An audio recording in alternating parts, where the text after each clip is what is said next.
आप सभी को जय मसीह की। Praise the Lord. तो आज हम प्रिंसिपल्स ऑफ क्रिश्चियन फेथ, जिसे हम कैटेकिज्म भी कहते हैं, उसके 6वें पार्ट में पहुंच गए हैं, जहां पे हम परमेश्वर के न्याय के बारे में देखेंगे या सीखेंगे। So today we are in part 6 where we will learn about God's justice. But before we begin, I want to encourage all of you to please like the video, subscribe and ring the bell icon so that you can get the videos and I will not have to forward. इससे पहले कि हम start करें, आप कृपया videos को like कर दें, सब्सक्राइब कर लें और बेल आइकन बजा दें ताकि आपको समय पे वीडियोस मिलते रहें और मुझे वीडियोस आपको फॉरवर्ड ना करना पड़े। और दूसरी बात, अगर आप चाहते हैं कि मैं इस प्रकार से और वीडियोस बनाऊं, टीचिंग लेसन्स प्रोड्यूस करूं, तो कृपया मुझे कमेंट में ज़रूर से इनकरेज करें।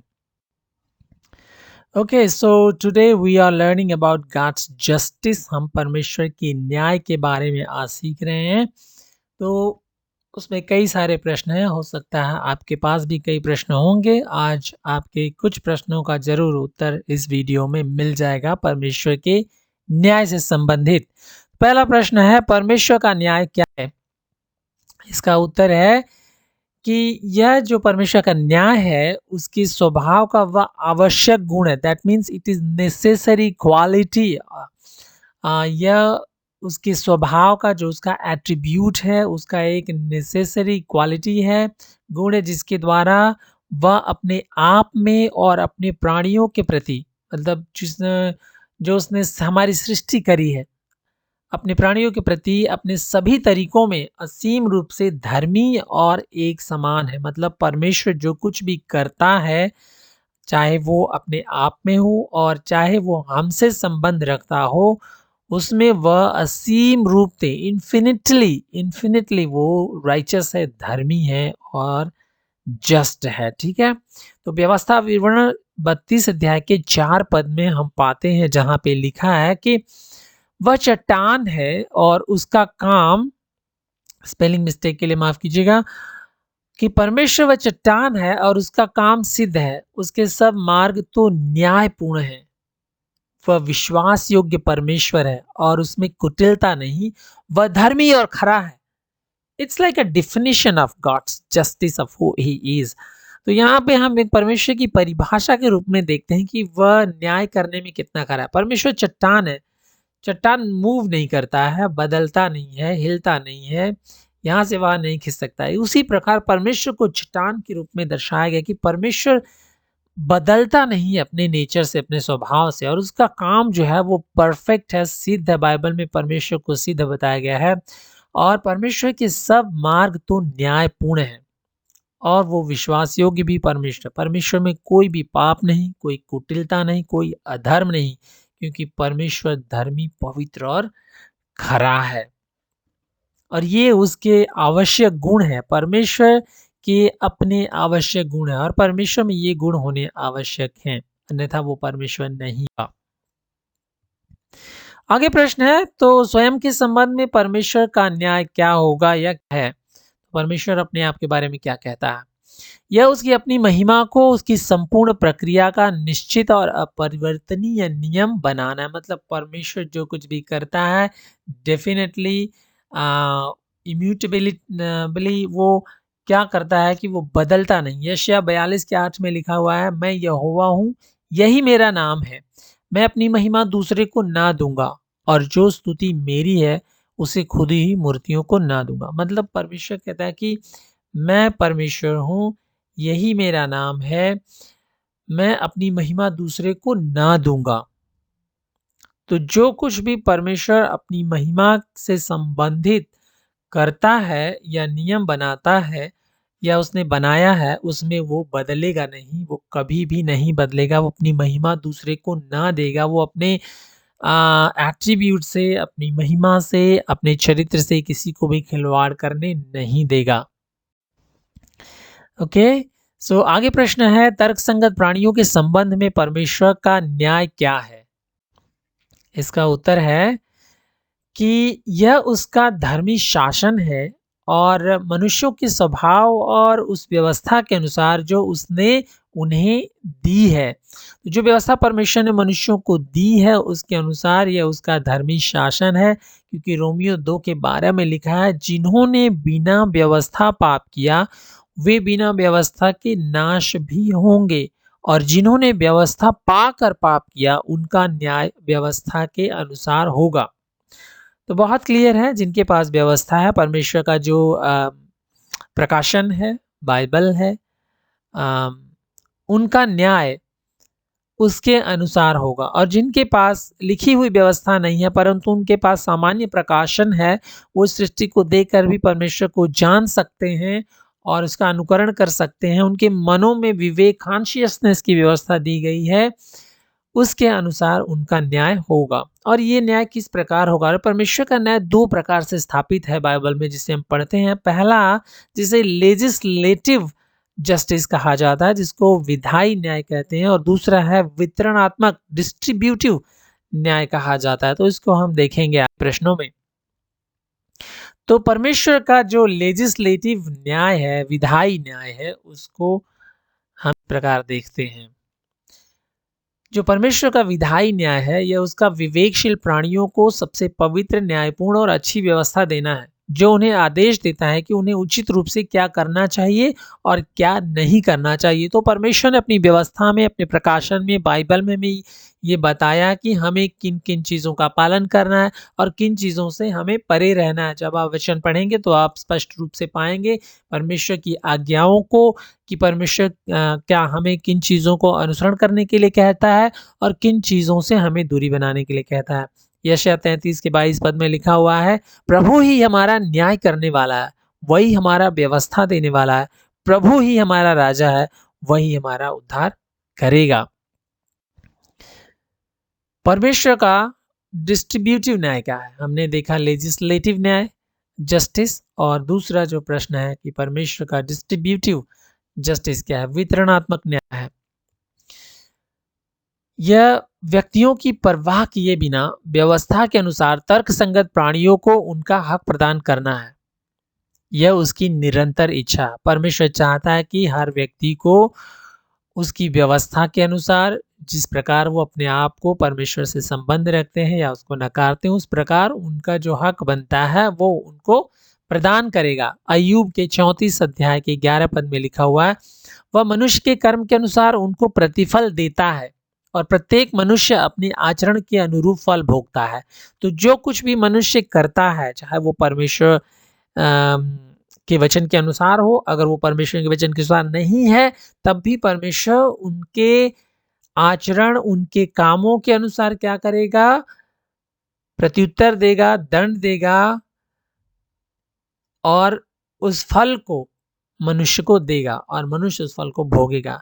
चाहे ये भलाई के रूप में हो सकता है, चाहे ये दंड या न्याय के रूप में हो सकता है। पहला पत्रस 1 अध्याय के 17 में लिखा हुआ, यदि हम उसे पिता कहकर पुकारते हैं तो जो पक्षपात किए बिना प्रत्येक मनुष्य का उसके कर्मों के अनुसार न्याय करता है। तो परमेश्वर पक्षपात नहीं करता है, मनुष्य करता है।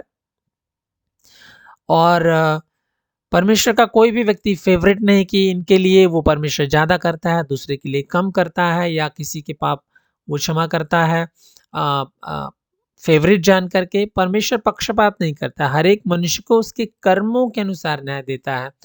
तो जब तक हम यहाँ इस संसार में रहते हैं तब तक उस पर श्रद्धा रखते हुए जीवन बिता। तो ये एक कॉलिंग भी पतरस दे रहा है कि जब तक इस संसार में हम रहते हैं, परमेश्वर में आस्था रखते हुए, परमेश्वर में श्रद्धा रखते हुए अपने जीवन को बिताएं। अगला प्रश्न यह है कि वह कौन सी व्यवस्था है जिसके अनुसार परमेश्वर मनुष्यों के बीच में न्याय का?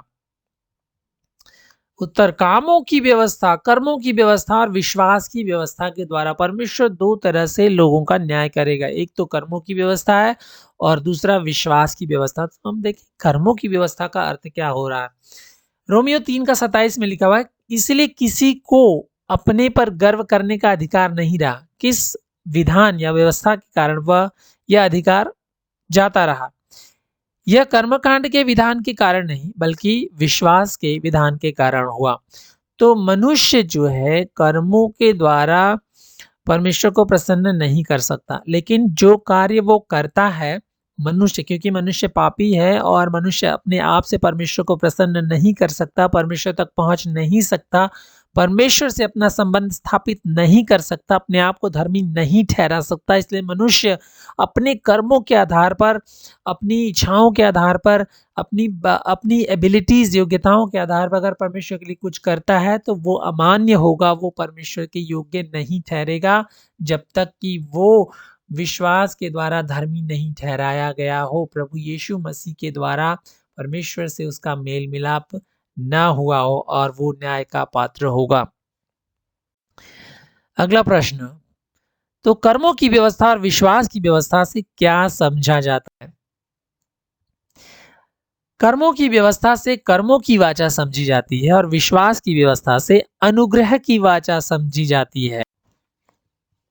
तो कर्मों की व्यवस्था के अनुसार न्याय में पापी को क्या उचित न्याय मिलना चाहिए? कर्मों की व्यवस्था के अनुसार मनुष्य को यह उचित न्याय मिलता है कि मृत्यु और अभिशाप, जिसमें समय और अनंत काल के सभी दुख और कष्ट शामिल है। रोमियो 6:23 में लिखा है, क्योंकि पाप की मजदूरी तो मृत्यु है। जैसा हमने बताया कि मनुष्य परमेश्वर से अलग होकर कुछ भी नहीं कर सकता, वो अपने पापों में मरा हुआ है और दंड का पात्र है, वो परमेश्वर का बैरी है और परमेश्वर के दंड के नीचे वो रहता है। परंतु परमेश्वर का वरदान हमारे प्रभु यीशु मसीह में अनंत जीवन है। पाप की मजदूरी मृत्यु है, परमेश्वर का दंड पाप के प्रति मिलेगा, परंतु परमेश्वर का वरदान जो प्रभु यीशु मसीह में विश्वास करता है वो अनंत जीवन पाता है और उस परमेश्वर के दंड से बच जाता है। गलातियों 3:10 में लिखा है, सो जितने लोग व्यवस्था के कामों पर भरोसा रखते हैं वे सब श्राप के अधीन हैं, क्योंकि लिखा है कि जो कोई व्यवस्था, मतलब कामों की व्यवस्था के अनुसार जीता है वो श्राप के अधीन है। क्योंकि लिखा है कि जो कोई व्यवस्था की पुस्तक में लिखी हुई सब बातों को करने में स्थिर नहीं रहता वह श्रापित है। और हम जानते हैं कि मनुष्य परमेश्वर की दी गई सारी व्यवस्था को पूरी नहीं कर सकता, क्योंकि मनुष्य स्वभाव से पापी। हमारा जो स्वभाव हम इनहेरिट करते हैं अपने पेरेंट्स से, वो हमें आदम से मिला है। बाइबल में लिखा है, एक मनुष्य के द्वारा पाप जगत में आया और पाप सारे मनुष्यों में फैल गया और पाप के द्वारा मृत्यु आई, और पाप की मजदूरी तो मृत्यु है। इसलिए कर्मों की जो व्यवस्था है वो श्रापित है, परंतु विश्वास की जो व्यवस्था है उसमें विश्वास के द्वारा हमें अनंत जीवन मिलता है। विश्वास की व्यवस्था के अनुसार भी पापी का क्या उचित हक है या उसको क्या उचित हक मिलना चाहिए? निश्चित रूप से धार्मिकता के कारण दोष मुक्ति और स्वीकृति मनुष्य को दी गई है और विश्वास के द्वारा स्थिर की गई। इसका मतलब क्या है कि रोमियो 3:24 पद में लिखा है, इसलिए व्यवस्था मसीह तक पहुंचाने को हमारा शिक्षक हुई है कि हम विश्वास से धर्मी ठहरें। कर्मों से कोई धर्मी ठहरने वाला नहीं कि कोई कह के हमने इतना दान दिया, हमने इतना मेहनत की, हमने इतनी प्रार्थना करी है, हम इतनी बार कलीसिया गए हैं, या हमने यीशु के नाम से ये काम किए हैं, उसके द्वारा कोई धर्मी ठहरने वाला नहीं है। नहीं तो सारे फरीसी सदुकी लोग धर्मी ठहरे होते, सारे यहूदी लोग धर्मी ठहरे होते, क्योंकि वो व्यवस्था का पालन करने वाले थे और वो लोग बहुत मेहनत से व्यवस्था का पालन करते थे।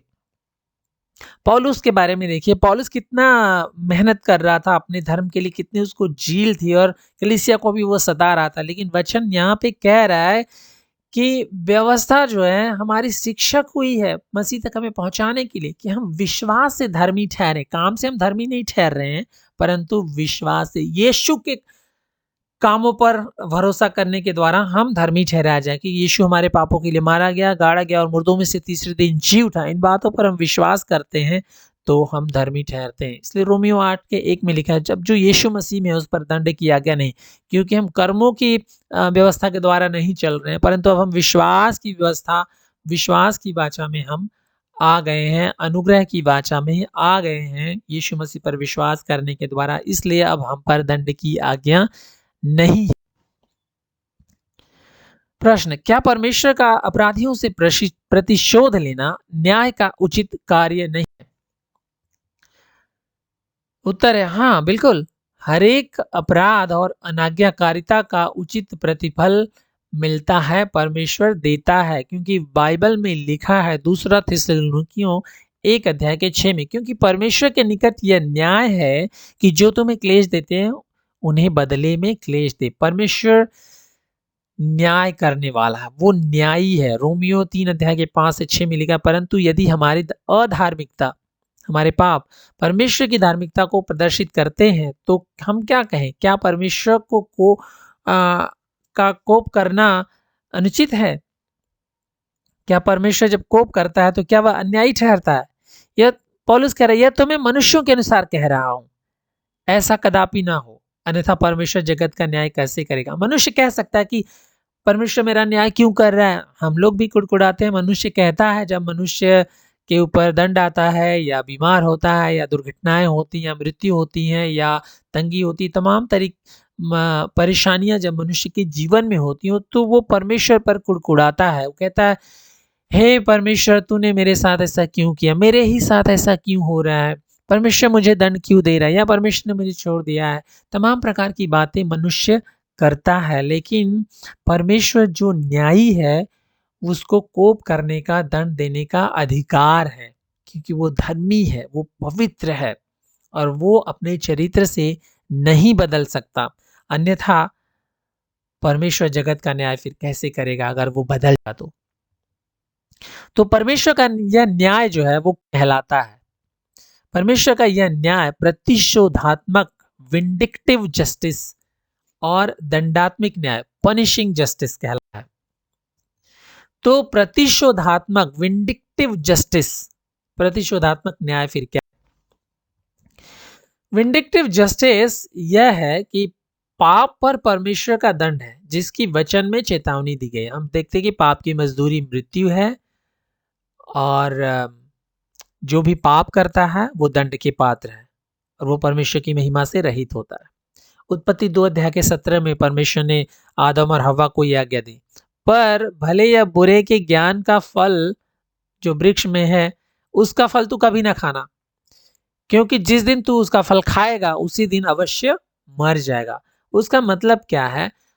परमेश्वर ने एक आज्ञा ठहरा रखी थी, जब वो उस आज्ञा का उल्लंघन करेंगे, आज्ञा का उल्लंघन करने के द्वारा वो मर जाएंगे। और हम बाइबल के अनुसार हम देखते हैं कि मृत्यु जो है 3 प्रकार से मनुष्य के जीवन में आती है। एक तो शारीरिक मृत्यु पाप के द्वारा आई, और दूसरी जो है आत्मिक मृत्यु, हम आत्मिक रीति से मर जाते हैं, हम टोटली इनकेपेबल हो जाते हैं परमेश्वर को के प्रति अपना संबंध स्थापित करने में। और तीसरी जो हमें अनंत काल की मृत्यु भी हमारे जीवन में आती है। अगर हम परमेश्वर से दूरी में रहें, अनाज्ञाकारिता में रहें, उसके सेपरेशन में रहें, तो अनंत काल का दंड फिर हम नरक में भोगेंगे।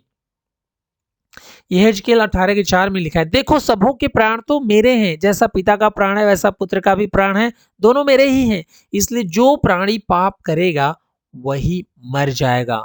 तो विंडिक्टिव जस्टिस जो है, प्रतिशोधात्मक न्याय जो है परमेश्वर का, हम देखते हैं कि वो पाप के प्रति दंड देता है और कभी भी इसको इग्नोर वो नहीं करता है। क्या परमेश्वर अपनी स्वतंत्र इच्छा से अपने न्याय की संतुष्टि के बिना पाप को क्षमा कर सकता था? कई लोग ये प्रश्न पूछते हैं। तो परमेश्वर ने आदम और हव्वा को शुरू में ही क्यों नहीं क्षमा कर दिया? क्यों परमेश्वर ने उनको दंड दिया या क्यों ऐसा होने दिया? परमेश्वर अपने चरित्र के विरोध में कभी काम नहीं करता, वो कभी बदलता नहीं है अपने चरित्र से। तो क्योंकि परमेश्वर ने यह घोषणा की है कि अधर्म और अपराध और पाप को क्षमा करके वह किसी भी तरह से दोषी को शुद्ध नहीं करेगा, मतलब अर्थात बिना संतुष्टि के। जब तक कि परमेश्वर के न्याय की संतुष्टि नहीं होगी, परमेश्वर के क्रोध की संतुष्टि नहीं होगी, उसको संतुष्ट नहीं किया जाएगा, तब तक वो दोषी को कभी भी दोष मुक्त नहीं करेगा। निर्गमन 34 के 7 में लिखा है, अधर्म, अपराध और पाप का क्षमा करने वाला, फिर भी परमेश्वर अधर्म का क्षमा करने वाला, अपराध का क्षमा करने वाला, पाप का क्षमा करने वाला, लेकिन फिर भी वह दोषी को दंड दिए बिना नहीं छोड़ेगा। वह तो पूर्वजों के अधर्म का दंड उनके बेटों और पोतों वरन परपोतों को भी देने वाला है। प्रश्न, आप यह कैसे साबित करेंगे कि प्रतिशोधात्मक या दंडात्मक न्याय जो है परमेश्वर के लिए फिर बहुत जरूरी है, बहुत आवश्यक है? उसका उत्तर है कि परमेश्वर की अनंत पवित्रता से जो घृणा करने और फलस्वरूप पाप को दंडित करने के अलावा कुछ नहीं कर सकता है। परमेश्वर जो है वो अनंत काल से पवित्र है, वो बहुत ही पवित्र, वो पवित्र पवित्र पवित्र है 3 टाइम्स, और वो पाप को दंडित करता ही करता है। उसके अलावा वो पाप को देखकर छोड़ नहीं सकता। हबक्कुक 1 के 12-13 में लिखा है, हे मेरे प्रभु यहोवा, हे मेरे पवित्र परमेश्वर, क्या तू अनादि काल से नहीं है? इस कारण हम लोग नहीं मरने के। हे यहोवा, तूने उनको न्याय करने के लिए ठहराया है। हे चट्टान, तूने उलाहना देने के लिए उनको बैठाया है। तेरी आंखें ऐसी शुद्ध है कि तू बुराई को देख नहीं सकता और उत्पात को देखकर चुप नहीं रह सकता। फिर तू विश्वासघातियों को क्यों देखता रहता है, और जब दुष्ट निर्दोष को निगल जाता है तब तो क्यों चुप रहता है? परमेश्वर बुराई को नहीं देख सकता है। अगर वो किसी सब थोड़े समय तक चुप है तो इसका अर्थ है कि वो इग्नोर कर रहा है, परंतु एक निश्चित समय पर परमेश्वर जरूर उस पाप का दंड देगा। चेतावनी देने में उसकी विश्वास योग्यता के द्वारा परमेश्वर का वचन भजन संहिता 95:11 में लिखा है, इस कारण मैंने क्रोध में आकर शपथ खाई कि यह मेरे विश्राम स्थान में कभी प्रवेश न करने पाएंगे। इजरायली लोगों ने पाप किया और परमेश्वर ने किसी को भी विश्राम स्थान में नहीं जाने दिया। सिर्फ 2 लोग पूरी प्रजा में से विश्राम स्थान में मतलब कनान देश में पहुंच पाए और बाकी लोग सब जंगल में मर गए। और परमेश्वर के उस उल्लेखनीय न्याय से जो हम इस जीवन में पापियों को दिया गया है उसके द्वारा हम पाते हैं कि यहूदा के 5 और 7 में लिखा, पर यद्यपि तुम सब बात एक बार जान चुके हो तो भी मैं तुम्हें इस बात की सुधि दिलाना चाहता हूँ कि प्रभु ने एक कुल को मिस्र देश से छुड़ाने के बाद विश्वास न लाने वालों को नाश कर दिया। हमने अभी सुना कि जितने लोगों ने विश्वास नहीं किया, जितने लोगों ने परमेश्वर की आज्ञा ना मानी, वो सब जंगल में नाश हो गए। यहूदी लोग, प्रभु के चुने हुए लोग, जो जिनको वो मिस्र से छुड़ा कर ला रहा था, और दूसरी जो जनरेशन थी, दूसरी पीढ़ी, वो वाचा के देश में प्रवेश कर पाए। जिस रीति से सदोम और अमोरा और उनके आसपास के नगर जो इनकी नाई व्यभिचारी हो गए थे और पराये शरीर के पीछे लग गए थे, आग के अनंत दंड में पड़कर दृष्टांत ठहरे हैं। हम जानते हैं कि सदोम और गमोरा पर परमेश्वर ने आग बरसाई और उनको नाश कर दिया। क्यों? उनके पापों की वजह से। और परमेश्वर के इकलौते पुत्र की पीड़ा और मृत्यु से जिससे वह निश्चित रूप से बचा लेता है। यदि पाप को क्षमा करने का कोई अन्य संभावित तरीका होता, लेकिन उसकी संतुष्टि के माध्यम से, अगर परमेश्वर के पास कोई और माध्यम होता तो शायद वो करता, परंतु इसके अलावा परमेश्वर को अपने पुत्र को भेजने के अलावा, उसको क्रूस पर हमारे लिए मारे जाने, मृतों में गाड़े जाने और जी उठने के अलावा और कोई माध्यम नहीं था। बिना यीशु की मृत्यु के द्वारा और कोई माध्यम नहीं था कि परमेश्वर के दंड को शांत किया जाए और उसकी संतुष्टि की जाए, और उसी प्रकार से इसका निवारण हो सकता था। मत्ती 26:42 में लिखा है, फिर उसने दूसरी बार जाकर यह प्रार्थना की कि हे मेरे पिता, यदि ये मेरे पिए बिना नहीं हट सकता तो तेरी इच्छा पूरी हो। अगर दूसरा कोई मार्ग होता जिससे कि हमारा छुटकारा होता या परमेश्वर के न्याय को संतुष्ट किया जा सकता तो शायद हो सकता था, लेकिन यीशु मसीह खुद कहते हैं, मेरी इच्छा नहीं परंतु तेरी इच्छा पूरी हो। और परमेश्वर की यह इच्छा थी कि जो पाप से अनजान था उसी को परमेश्वर ने हमारे लिए पाप ठहराया, यीशु को, कि हम उसमें परमेश्वर की धार्मिकता बन जाएं। बिना यीशु की मृत्यु के द्वारा हम परमेश्वर के साथ रिश्ता नहीं स्थापित कर सकते, हम उसके दंड से बच नहीं सकते। इसलिए बाइबल में लिखा है, जो विश्वास करता है अनंत जीवन उसका है, परंतु जो विश्वास नहीं करता उस पर दंड की आज्ञा हो चुकी है। सो परमेश्वर आज के वचन के द्वारा आपको आशीष दे। मुझे उम्मीद है परमेश्वर के न्याय के बारे में आपने कुछ सीखा होगा।